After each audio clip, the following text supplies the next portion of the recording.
Dozens of people have been killed and more than 100 wounded in an attack on an aid distribution point in Gaza.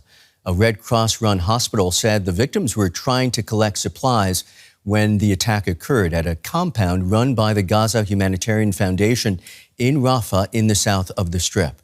The Gaza Civil Defense blamed gunfire from Israeli vehicles. The reports are yet to be confirmed, and there's been no comment from Israel or the privately run aid group.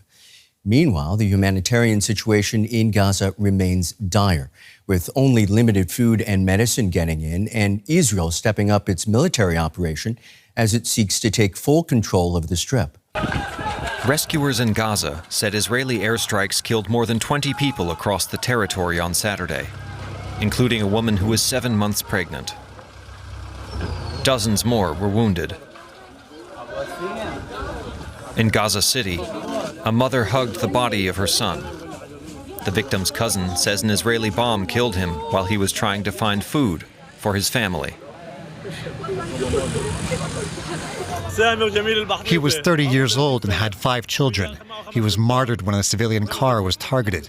They had nothing to do with anything. They were civilians and didn't belong to any organizations. He was bringing a bag of flour from the south for his brother in Gaza City. Following an 80-day total blockade that led to the starvation deaths of dozens of Palestinians, international pressure on Israel mounted, and they allowed a limited amount of food to once again trickle in. One UN office has called the new aid distribution center set up by Israel and the US at Gaza's southern border an example of engineered scarcity.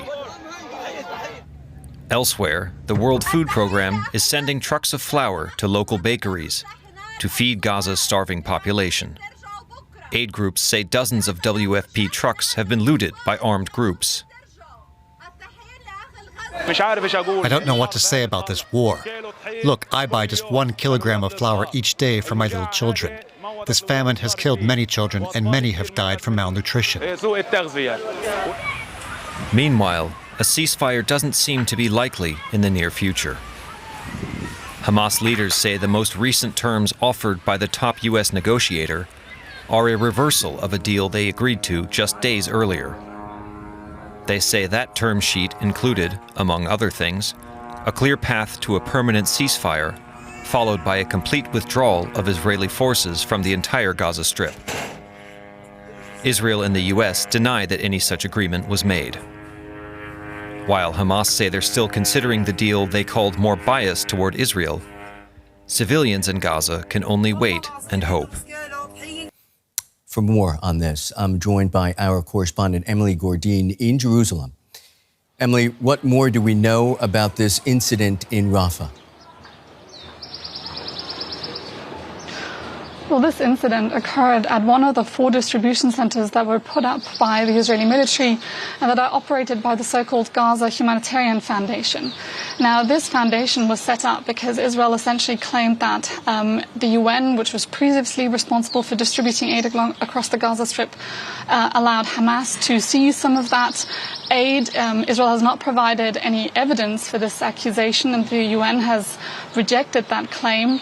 But ultimately, the setup of this foundation, which is backed by the US and Israel, has received a lot of criticism, not just by Palestinian authorities, but also by the UN itself, which says that it is a part of Israel's military strategy, meaning that aid is being used in this case to lure hungry Gazans who have been under a blockade for 11 weeks now to certain locations and then to potentially launch attacks. Now, we don't know whether this is specifically what happened in this incident, but we know that over the past few weeks and a couple of weeks and days that there have been really chaotic scenes at these new distribution sites with many people injured. Of course, this comes at a time when Israel continues its military operation. Very little aid is trickling in, according to the UN, not nearly enough to meet the situation on the ground, and many, of course, are hoping for a ceasefire. Emily, back with you in a moment, but first we should mention to viewers, Israel and Hamas appear no closer to a ceasefire in Gaza after Hamas delivered its response to a proposed deal. Hamas described the offer put forward by the U.S. and backed by Israel as positive, but the militant group also wanted amendments. The original proposal would pause the fighting in Gaza for 60 days, allowing for the release of hostages and the entry of more humanitarian aid into the territory. In a statement, Hamas said it was looking for a permanent end to the war and a complete Israeli withdrawal from Gaza. Several hours later, the U.S. Special Envoy to the Middle East, Steve Witkoff, delivered his reaction. In a post on X, he wrote, "I received the Hamas response to the United States proposal. It is totally unacceptable and only takes us backward.